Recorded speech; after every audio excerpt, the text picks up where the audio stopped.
بسم الله والحمد لله والصلاة والسلام على رسول الله وعلى آله وصحبه ومن اتبع هداه أما بعد On va commencer ici le premier cours du livre de l'unicité Kitab al-Tawhid de Cheikh al-Islam Mohammed ibn Abdul Wahhab ibn Sulaiman al-Tamimi al-Najdi rahimahullah ta'ala. Ce livre qu'il a appelé Kitab al-Tawhid, le livre de l'unicité, qui est un livre très important, et comme je l'ai rappelé au cours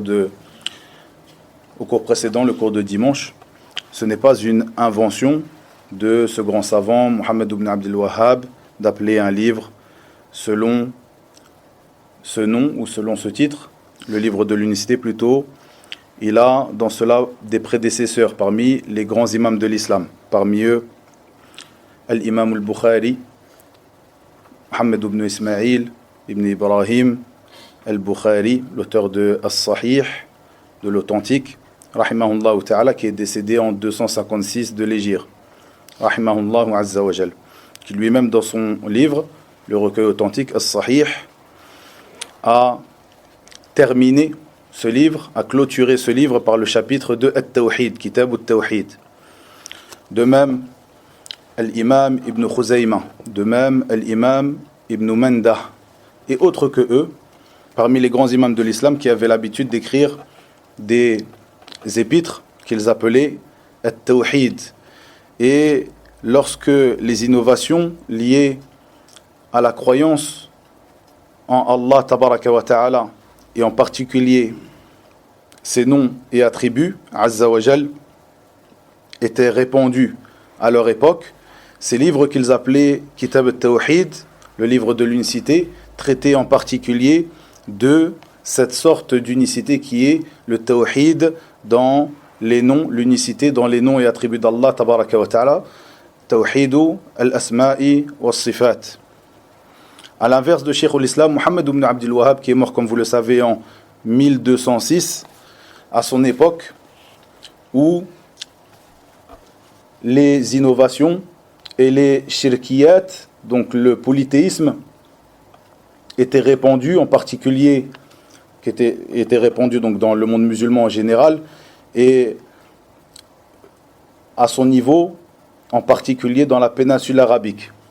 Donc, le pays des deux lieux saints, Mecca ou Al-Médina. Ce dernier, rahimahullah ta'ala, a jugé d'importance capitale ou d'une importance capitale d'enseigner aux gens de la masse At-Tawhid dans l'adoration, Tawhid al-Ibada ou Tawhid al-Uluhiyya. Ceci par le biais de plusieurs épîtres, comme vous le savez, Al-Usul al-Thalatha qu'on a déjà étudié, les trois fondements, de même que les quatre règles, Al-Qawa'id al-Arba', de même que Kashf al-Shubuhat, de même que Kitab al-Tawhid, et autres que cela. Et ceci est la voie des savants de l'islam, lorsqu'ils voyaient que la communauté avait un besoin spécifique, ils répondaient à ce besoin par des écrits, par des cours, par des exhortations et autres que cela. Donc, cette introduction pour montrer l'importance de ce livre, Kitab al-Tawhid, le livre de l'unicité écrit par ce grand savant Mohammed ibn Abdul Wahhab, rahimahullah, et à l'inverse de ce que lui imputent ses détracteurs, ce dernier n'a pas innové, que ce soit dans sa croyance, dans sa méthodologie plutôt. Cette croyance et cette méthodologie est la même que ses prédécesseurs parmi les imams de l'islam, et ceci jusqu'aux compagnons du prophète Mohammed sallallahu alayhi wa sallam. Et lorsque tu regardes ce livre, Kitab al-Tawhid, qui est un livre très important comme je l'ai dit, tu ne vois que des versets du livre d'Allah tabaraka wa ta'ala, puis des ahadiths, des paroles du prophète Mohammed sallallahu alayhi wa sallam, ou des actes du prophète Mohammed sallallahu alayhi wa sallam, donc des traditions du prophète Mohammed sallallahu alayhi wa sallam, des paroles de nos pieux prédécesseurs parmi les compagnons et ceux qui les ont suivis dans le bien, ou des paroles des savants de l'islam.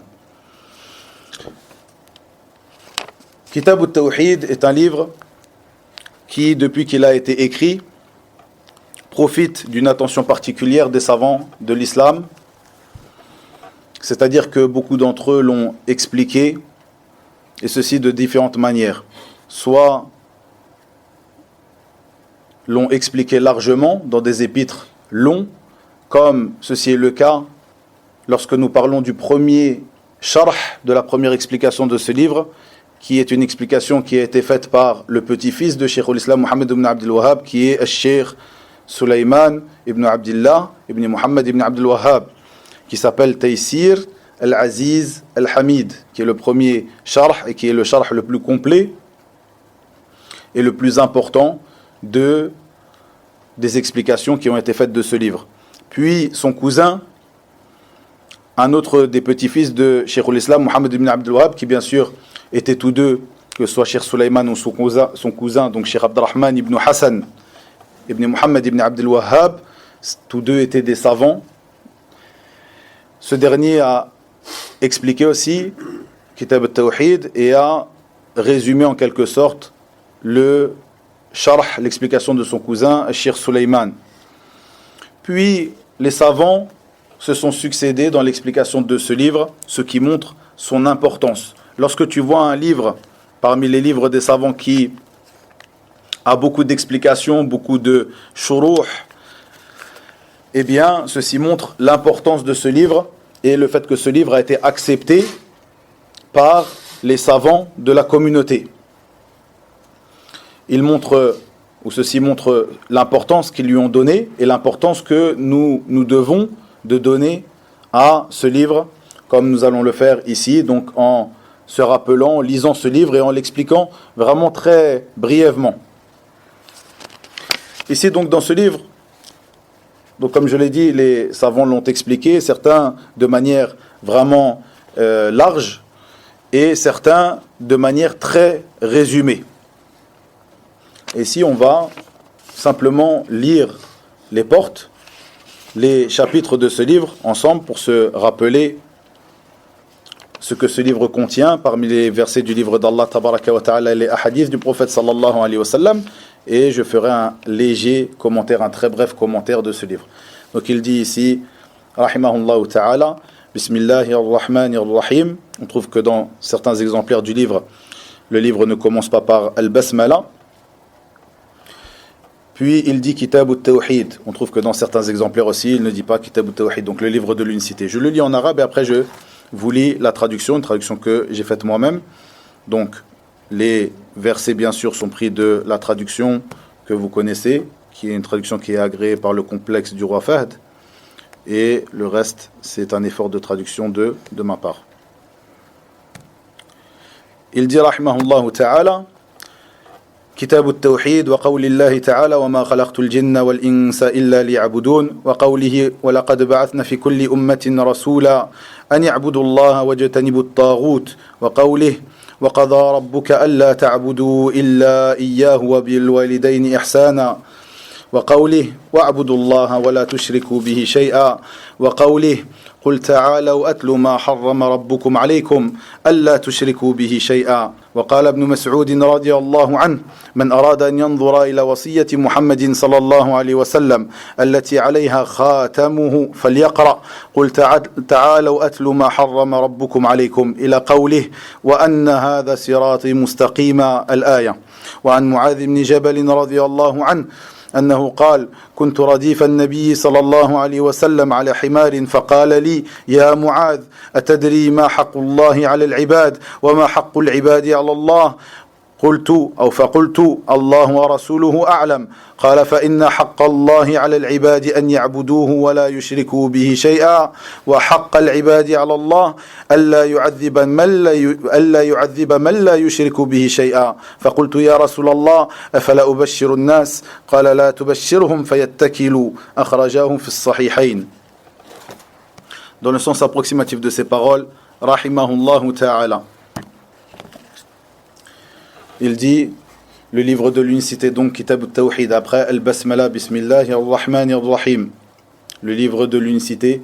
Allah dit dans le sens de ces paroles, Tabaraka wa ta'ala, je n'ai créé les djinns et les hommes que pour qu'ils m'adorent. Et Allah dit aussi, nous avons envoyé, dans le sens approximatif de ces paroles bien sûr, nous avons envoyé pour chaque communauté un messager pour leur dire adorez Allah et écartez-vous du tarout. Et Allah dit aussi, et ton Seigneur a décrété, n'adorez que lui et marquez de la bonté envers les pères et les mères. Allah dit aussi, adorez Allah et ne lui donnez aucun associé. Et Allah dit, venez, je vais vous réciter ce que votre Seigneur a interdit. Ne lui associez rien et soyez bienfaisants envers vos pères et mères. Jusqu'à sa parole, tabaraka wa ta'ala. Et voilà mon chemin, dans toute sa rectitude, suivez-le donc. Et Abdullah ibn Mas'ud radiyallahu anhu a dit, celui qui veut observer la recommandation de Muhammad sallallahu alayhi wa sallam sur laquelle est apposé son sceau, c'est-à-dire sa dernière recommandation ou sa recommandation finale, qu'il lise alors la parole d'Allah, le Très-Haut, dit, venez, je vais vous réciter ce que votre Seigneur vous a interdit, ne lui associez rien et soyez bienfaisants envers vos pères et vos mères, jusqu'à sa parole. Et voilà mon chemin dans toute sa rectitude, suivez-le donc et ne suivez pas les sentiers. Jusqu'à la fin du verset. Et Mu'adh ibn Jabal radiyallahu anhu a dit, j'étais derrière le prophète sallallahu alayhi wa sallam sur un âne lorsqu'il me dit, ô Mu'adh, sais-tu quel est le droit d'Allah sur ses serviteurs et quel est le droit des serviteurs envers Allah? J'ai répondu, Allah et son prophète sont plus savants. Il dit, le droit d'Allah sur ses serviteurs est qu'il l'adore sans rien lui associer, et le droit des serviteurs envers Allah, c'est qu'il ne châtie pas celui qui ne lui associe rien. J'ai dit, ô prophète d'Allah, ne vais-je pas faire la bonne annonce aux gens? Il a dit, donc le prophète sallallahu alayhi wa sallam lui répondit, ne leur annonce pas afin qu'ils ne se reposent pas dessus, sur cette bonne annonce. Rapporté par l'imam al-Bukhari et l'imam Muslim dans leur recueil authentique. Parmi les enseignements que nous tirons de ces versets et ces hadiths que nous avons lus ici, le premier, la sagesse de la création des hommes et des djinns. En effet, Allah tabaraka wa ta'ala, comme vous l'avez entendu, nous dit dans son livre, « Wa ma khalaqtul jinna wal insa illa liya'budun » Donc, dans le sens approximatif de ces paroles, je n'ai créé les djinns et les hommes que pour qu'ils m'adorent. Nous avons ici la sagesse. Allah Azza wa Jalla nous expose la sagesse de sa création des djinns et des hommes. De même que ceci est la première obligation, at-tawhid, unifier Allah tabaraka wa ta'ala. La première obligation pour le serviteur est at-tawhid, l'unicité d'Allah Azza wa Jalla, unifier Allah tabaraka wa ta'ala. Qu'est-ce que veut dire at-tawhid? At-tawhid, ici sa définition est bien ifradullahi bil ibada, c'est-à-dire particulariser Allah tabaraka wa ta'ala par l'adoration. Ne l'adorer que lui uniquement, tabaraka wa ta'ala. Et ceci, comme je l'ai dit, est la première obligation qui est imposée aux serviteurs. La première obligation, de même que ceci est le premier ordre qui est venu dans le Coran. Allah tabaraka wa ta'ala nous dit, le premier ordre qui est venu dans le Coran lorsque tu lis, dans Surat al-Baqarah, Allah Azza wa Jal nous dit, Ya ayyuhan nas, u'budu rabbakum, alladhi khalaqakum, walladhina min qablikum, la'allakum tattaqun. Dans le sens de ces paroles tabaraka wa ta'ala, il dit aux hommes, adorez votre Seigneur. Ceci est le premier ordre lorsque tu prends le mushaf et que tu lis. Tu trouveras que le premier ordre dans le Coran est aux hommes, adorez votre Seigneur. Cet ordre de l'adorer, lui, seul et sans associé, tabaraka wa ta'ala. Ce terme tawhid, certaines personnes nous disent que c'est un terme qui n'est pas venu dans le Coran et dans la Sunna. Ceci est faux. Ce terme tawhid est venu dans la Sunna et c'est un terme arabe qui est bien connu, du verbe wahada yuwahidu, tawhidan. Et nous voyons que dans certains hadiths, le prophète sallallahu alayhi wa sallam utilise ce terme-là, ou certains parmi as-sahaba utilisent ce terme-là. Si vous vous rappelez la khutbah de vendredi, j'ai rappelé un hadith rapporté par Jabir ibn Abdillah, où il rapporte la description du hajj du prophète sallallahu alayhi wa sallam, où il dit dans le sens de ses paroles, lorsqu'il s'est tenu sur sa monture, avant de commencer at-talbiya, donc ce hadith où il décrit le hajj du prophète sallallahu alayhi wa sallam, avant de parler de at-talbiya, lorsque le prophète sallallahu alayhi wa sallam s'est tenu sur sa monture au miqat, il a dit, donc Jabir ibn Abdillah, Ahalla bit-tawhid, labbaik Allahumma labbaik. Ahalla bit-tawhid, c'est-à-dire il fit l'annonce, il proclama, pardon, l'unicité d'Allah tabaraka wa ta'ala par cette talbiya, labbaik Allahumma labbaik. Donc nous voyons que ce terme est un terme qui existe, ce n'est pas un terme qui est inventé. De même que lorsque le prophète sallallahu alayhi wa sallam envoya Mu'adh ibn Jabal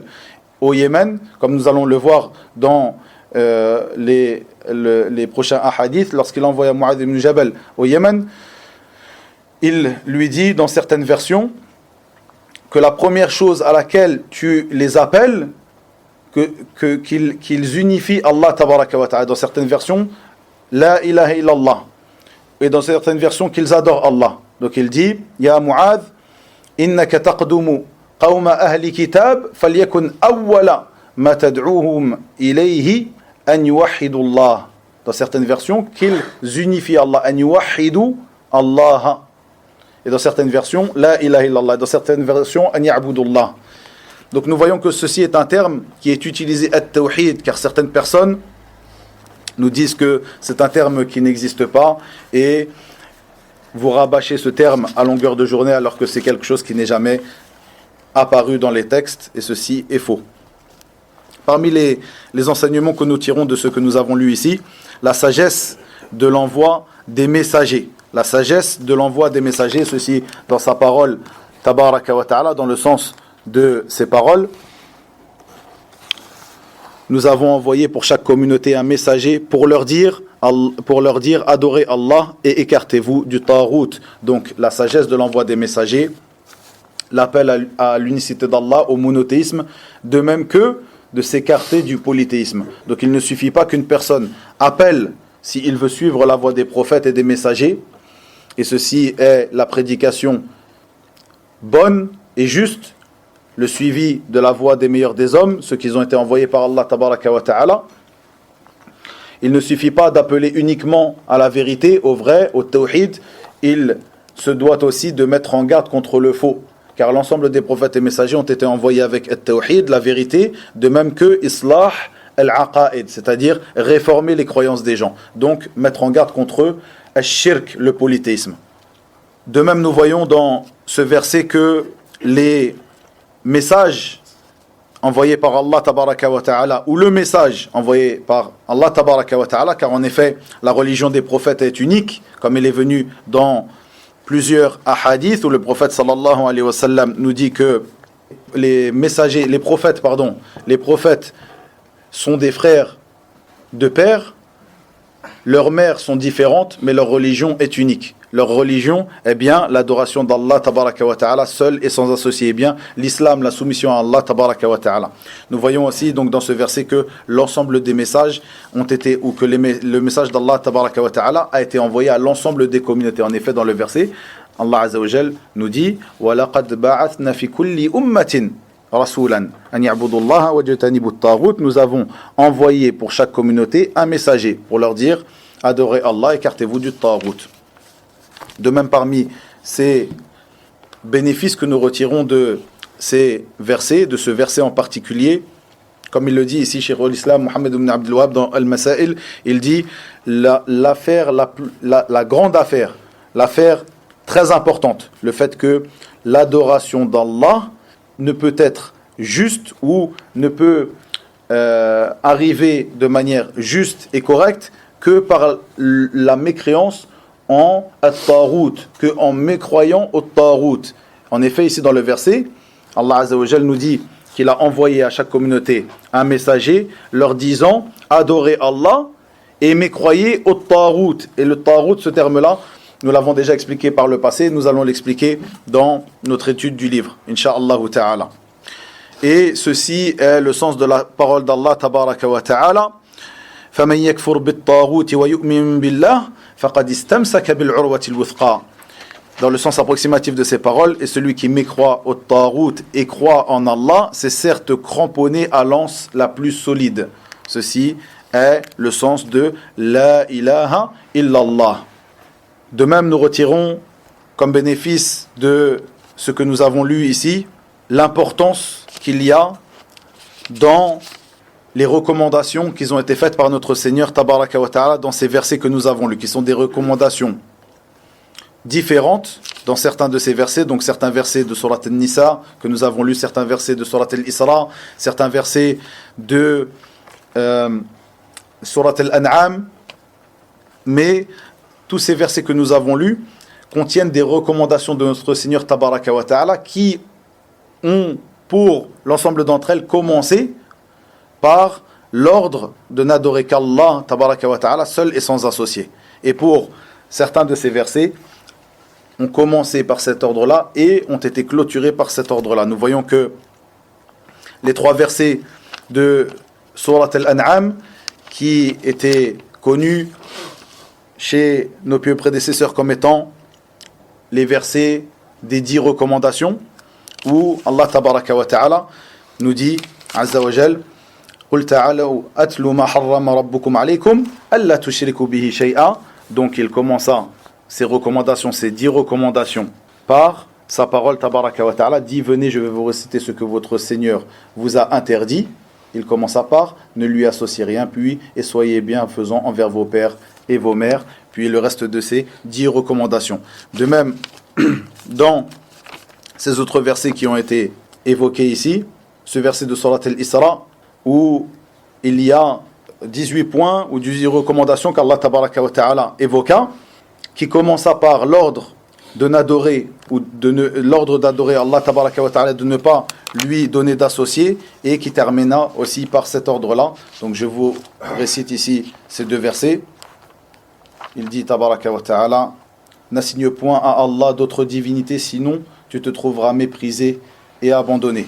Puis il termina ces versets qui ont été cités ici par sa parole Azza wa Jal. Tout cela fait partie de ce que ton Seigneur t'a révélé de la sagesse. N'assigne donc pas à Allah d'autres divinités, sinon tu seras jeté dans l'enfer blâmé et repoussé.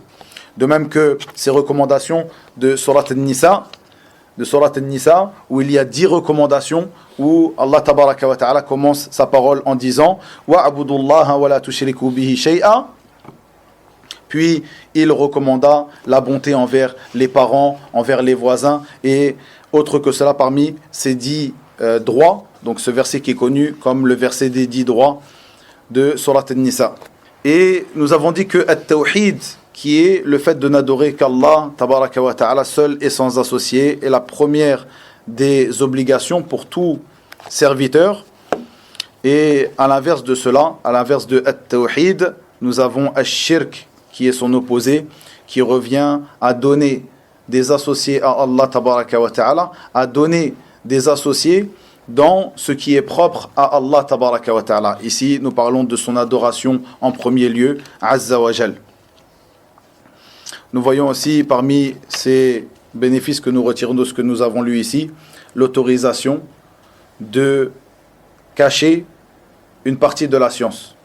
Nous voyons que dans ce hadith de Mu'adh ibn Jabal, ou rapporté par Mu'adh ibn Jabal, radiyallahu anhu, où le prophète sallallahu alayhi wa sallam lui posa la question, sais-tu ô Mu'adh, quel est le droit d'Allah Azza wa Jal sur ses serviteurs et quel est le droit des serviteurs sur Allah ou envers Allah? Eh bien, à la fin de ce hadith, après lui avoir informé de ce droit, il dit au prophète sallallahu alayhi wa sallam, ne vais-je pas annoncer ou faire la bonne annonce aux croyants, aux gens? Il dit, sallallahu alayhi wa sallam, ne leur annonce pas afin qu'ils ne se reposent pas dessus. Donc ceci est autorisé lorsque tu vois que une science peut être une cause que la personne se repose sur cette bonne annonce que tu lui feras, ou même une science qui peut troubler la personne, eh bien il t'est autorisé de ne pas lui en informer. De même que nous voyons dans ce hadith le caractère recommandé d'annoncer la bonne annonce aux gens par une chose qui leur fera plaisir. De même, nous voyons dans ce hadith que celui qui ne connaît pas une chose, qui n'a pas science d'une chose, il ne lui est pas légiféré de rechercher ou de dire peut-être que la réponse est telle, ou de donner quelque chose de sa tête ou de sa raison, mais plutôt il lui convient de dire Allahu a'lam. Car Mu'adh ibn Jabal, lorsqu'il fut interrogé, alors que Mu'adh ibn Jabal radiyallahu anhu faisait partie des grands savants parmi as-sahaba, le prophète sallallahu alayhi wa sallam dit à propos de lui a'lamun nasi bil halal wal haram Mu'adh ibn Jabal. La personne la plus savante Donc à l'époque de Sahaba, les plus savants des gens, il dit la personne la plus savante à propos du licite et de l'illicite est Mu'adh ibn Jabal. Il faisait partie des grands savants de As-Sahaba. Et sachez que Mu'adh ibn Jabal est mort avant d'arriver à ses 40 ans. Il avait environ 38 ans. Il est mort en l'année 18 de l'Hégire lors de la peste de Amwas. Et ce dernier faisait partie des plus savants de As-Sahaba. Malgré cela, il fut interrogé, il ne chercha pas à faire un effort d'interprétation sur quelque chose, mais plutôt il dit au prophète sallallahu alayhi wa sallam, Allahu wa rasuluhu a'lam. Allah et son prophète ou son messager sont plus savants. Donc ceci est ce qui incombe à la personne qui n'a pas de réponse lorsqu'il est interrogé en religion, de dire Allah est le plus savant. De même, nous voyons dans ce hadith l'autorisation de particulariser certaines personnes par la science, c'est-à-dire que tu ne donnes pas la science à tout le monde, simplement à une partie des gens, à une partie de la communauté, ceci pour certains bénéfices que tu tireras de cela, comme le fait que certaines sciences, où ce ne sont pas toutes les sciences, toutes les vérités qui sont bonnes à dire, c'est-à-dire que certaines personnes ne peuvent peut-être pas comprendre cette science que tu leur donneras. De même, parmi ces bénéfices que nous retirons, et c'est le dernier bénéfice que nous retirons ici, la place importante de cette affaire, at-tawhid, l'unicité d'Allah tabaraka wa ta'ala, au point que Allah tabaraka wa ta'ala nous ordonna dans maintes et maintes versets de son livre de l'adorer lui, seul et sans associé, de ne rien lui associer. Cette place importante qui, malheureusement, de nos jours, ne trouve pas d'oreilles qui écoutent les exhortations de ceux qui appellent à at-tawhid, unifier Allah tabaraka wa ta'ala, ceci sous prétexte que nous sommes tous musulmans, donc nous connaissons tawhid, nous adorons Allah tabaraka wa ta'ala seul, sans associé, et ceci n'est pas exact. Ceci n'est pas exact, comme nous pouvons le voir, il y a des gens qui font partie de la communauté, des gens qui sont musulmans, malgré cela, ils tombent dans des sortes de polythéisme, et ceci nous allons le voir à travers ce livre, Kitab al-Tawhid, afin de connaître la place de at-Tawhid, de connaître le mérite de at-Tawhid, l'unicité, de connaître les bienfaits qu'il y a dans la pratique du at-Tawhid et réaliser ce Tawhid réellement et sincèrement, de même que de savoir les interdits ou de connaître ces interdits, de connaître les formes de polythéisme afin de nous en écarter. Wa ilahuna wa billahi tawfiq wa sallallahu wa sallam wa barak ala nabiyyina Muhammad walhamdulillahi rabbil alamin.